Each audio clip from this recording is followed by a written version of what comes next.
अलीगढ़ में बीते दिनों दरोगा की गोली का शिकार हुई महिला जिंदगी और मौत के बीच अलीगढ़ के JNMC मेडिकल कॉलेज में जूझती नजर आ रही है, जिसको लेकर अब उलेमा-ए हिंद के द्वारा आवाज उठाना शुरू कर दिया गया है। उलेमा-ए हिंद के द्वारा दरोगा के खिलाफ गैर इरादतन हत्या के मामले में दरोगा को जेल भेजने की मांग की है। साथ ही उलेमा हिंद का कहना है कि उनके द्वारा माह महिम राष्ट्रपति के नाम ज्ञापन सौंपा है। उसमें मांग की है आरोपी मनोज दरोगा को जल्द से जल्द जेल भेजा जाए और परिवार वालों को 1 करोड़ रुपए और सरकारी नौकरी मुहैया कराई जाए, जिसमें पुलिस की छवि को धूमिल करने वाले दरोगा के खिलाफ कठोर कार्रवाई अलीगढ़ SSP के द्वारा की जानी चाहिए। इसको लेकर लगातार मांग जोर पकड़ती जा रही है। फिलहाल SSP अलीगढ़ कलानिधि नैथानी के द्वारा दरोगा को निलंबित कर दिया गया है और प्रारंभिक जांच दरोगा के खिलाफ शुरू कर दी गई है। वहीं मजिस्ट्रेट जांच के आदेश DM के द्वारा जारी किए गए हैं, लेकिन उलेमा-ए हिंद के द्वारा तत्काल प्रभाव से दरोगा को गिरफ्तार करने में परिवार की आर्थिक मदद के लिए ज्ञापन महामहिम के नाम सौंपा है। अब देखना होगा कि आरोपी दरोगा कब तक सलाखों के पीछे पहुंच पाता है। यहाँ पे जो ज्ञापन दिया गया है वो इसलिए दिया गया है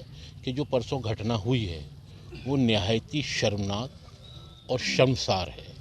इस ऐसी घटना, इतनी बड़ी लेवल की लापरवाही कोई अधिकारी, वो भी थाना इंचार्ज, चौकी इंचार्ज लेवल का कैसे कर सकता है। और सबसे बड़ी बात है कि आज 4 दिन हो गए, हमारे यहाँ का प्रशासन बिल्कुल विफल है, उसको अरेस्ट नहीं कर पा रहे हैं। ये मतलब अगर कोई और होता तो अब तक उसके घर पे बुलडोज़र पहुंच जाता, अब तक उसकी दीवारें गिरा दी जाती, मगर एक पुलिस प्रशासन का अधिकारी इतनी बड़ी घटना के अंदर लिप्त है और पुलिस ये कह रही है वो हत्थे नहीं चढ़ रहा है, हम टीमें दौड़ा दिए। कैसी टीमें दौड़ा दी हैं? आप घर पे जाइए, घर पे दबिश दे के उसको पकड़िए, कहाँ है वो? आपका पूरा तंत्र बिछा हुआ है। हमारी समझ में नहीं आता क्या पुलिस इन अधिकारी साहब को बैकडोर से सपोर्ट कर रही है या उनको प्रशासन जो है सरेंडर कराना चाहता है, एक मुजरिम की तरह नहीं लेना चाहता। क्या मसला है? ये हमने कल भी ज्ञापन दिया है, एक सूत्रीय कांग्रेस की तरफ से भी ज्ञापन दिया है और आज भी यही है कि डिमांड ये है कि 24 घंटे के अंदर अंदर इस अधिकारी की अरेस्टिंग होनी चाहिए।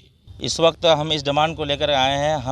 हमारे साथ तमाम अलीगढ़ के समाज है, SC ST OBC तमाम लोग हम यहाँ पर एक फरियाद लेकर के आए हैं कि ऊपरकोट में जो घटना हुआ था इशरत जहाँ खातून के साथ, अब उस घटने के जो होना था वो तो हो गया, लेकिन इस तरह से इशरत जहाँ के अलावा और भी किसी के साथ ना हो, तो इसके लिए हमें जो है हमारी सरकार या हमारी गवर्नमेंट क्या चीज़ की हमें जिम्मेदारी देती है कि इस तरह से अब उनके साथ हो गया तो अब किसी और के साथ नहीं होगा। दूसरी बात यह है कि वो भी एक किसी की बहन थी, किसी की माँ थी और किसी की बीवी थी, वो इस वक्त ज़िंदगी और मौत के बीच में खेल रही है। हम सब का डिमांड है, हम पूरे अलीगढ़ समाज की तरफ से, कि उनके एक सदस्य को सरकारी नौकरी दी जाए पुलिस में ही। दूसरा डिमांड है कि उनको जो 1 करोड़ रुपए का मुआवजा दिया जाए।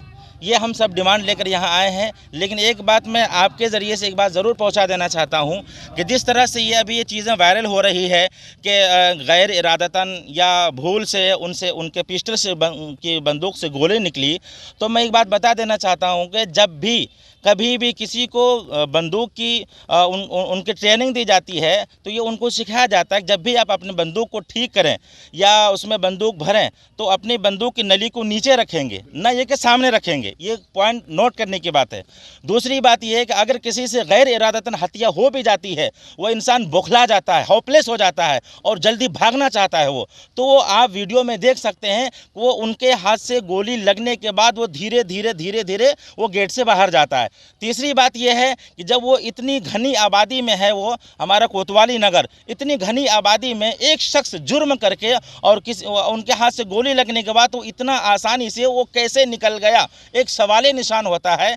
कि मैं ये जानना चाहता हूँ कि इसका हमें और हमारे समाज को जवाब चाहिए कि इतने लोगों को मौजूदगी में मुख्यमंत्री के नाम हमने ज्ञापन दिया है। और मैं ये बता देना चाहता हूँ हमारे मुख्यमंत्री का ये जो अल्फाज है कि अपराधी या तो प्रदेश छोड़ देगा या तो वो अपराध छोड़ देगा। ये भी तो एक अपराधी है, मनोज शर्मा है, एक अपराधी है, उन्होंने जुर्म किया है। तो मैं चाहता हूं और मैं उम्मीद करता हूं वो हमारे माननीय श्री मुख्यमंत्री जी वो ज़रूर इंसाफ दिलाएंगे हमारे मुस्लिम समाज की तरफ से, क्योंकि वो सिर्फ हमारे ही CM नहीं है, वो CM तमाम मुल्क UP में रहने वाले तमाम लोगों के SC OBC माइनॉरिटी तमाम लोगों को CM है, वो ज़रूर इंसाफ दिलाएंगे।